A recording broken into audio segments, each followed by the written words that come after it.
नेपाली क्रिकेटको इतिहासमै एक लज्जात्मक हार हामीले देखेका छौं।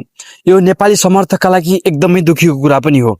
इटली जस्तो टिमसँग नेपालले 10 विकेटले पराजित हुनु भनेको धेरै समर्थकको मन निराश हुनु पनि हो। इटलीसँग भएको खेलमा नेपालका लागि कप्तान रोहित कुमार पौडेलले 14 बलमा 23 रन, आसिफ शेखले 20 बलमा 20 रन, उपकप्तान दिपेन्द्र सिंह एरीले 18 मा 17 रन, आरिफ शेखले 24 मा 27 रन र करण केसीले 11 मा 18 रन नट आउट हुँदै टिमलाई 123 रनसम्म जोड्न सके। अन्य खेलाडीले दोहोरो अङ्क समेत जोड्न सकेनन्। पहिले इङ्ल्यान्डसँग 4 अङ्कको हार बेहोरेको नेपाल र आज इटलीसँग पनि 10 विकेटले हार बेहोर्दै पूर्ण रूपमा ध्वस्त भएको छ। नेपालले पहिले ब्याटिङ गर्दै 123 रनमै अल आउट भयो। पावर प्लेमा 1 विकेट गुमेता पनि मिडल अर्डरमा स्ट्राइक रोटेट गर्न नसक्दा साथै खेलाडी ब्याटरहरू टिक्न नसक्दा साझेदारी बन्न सकेन। जिम्मेवारी लिनुपर्ने खेलाडीहरूले दबावमा देखिए, उनीहरूले जिम्मेवारी लिन सकेनन् र नेपाल ठुलो लक्ष्य बनाउन पनि सकेन।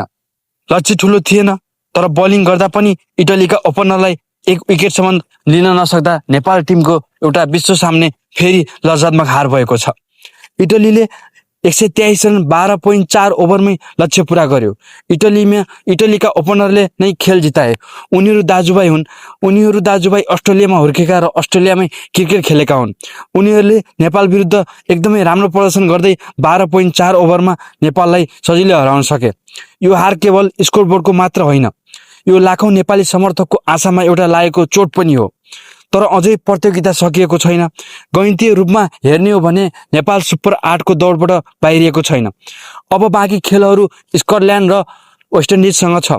अबका खेलहरूमा नेपालले गर या मर जस्तै छन्। यदि नेपालले आगामी खेलहरू जित्न सक्छ भने समीकरण फेरि फेरिन सक्छ।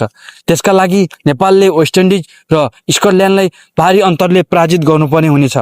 यदि नेपालले आगामी खेलहरू जित्न सक्छ भने समीकरण फेरिन सक्छ र त्यसका लागि ब्याटिङमा स्थिरता, बलिङमा आक्रमण र कप्तानीमा स्पष्ट रणनीति देखिन जरुरी छ। नेपाली फ्यानहरूको आशा फेरि पलाएको छ। आजको हारले धेरै प्रश्न उठाएको छ।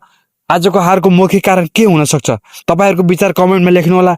टिम चयनमा गल्ती भयो, सोमपाल कामीलाई खेलाइएन, मिडल अर्डरको कमजोरी भयो, दबावमा खेल्ने क्षमता या के, या त कप्तानको रणनीति नै गतिलो भएन। तपाईहरु आफ्नो विचार लेख्नुहोला। हामी समर्थक निराश छौं तर आशा मरेको छैन। हामी सधैँ नेपाली क्रिकेट टिमलाई सपोर्ट गर्छौं, तर यो सब अब नेपाली क्रिकेट टिमले प्रदर्शनमा फ्यानहरुलाई खुसी बनाउनु पर्नेछ। आगामी 2 खेलहरुमा राम्रो प्रदर्शन गर्नुपर्नेछ।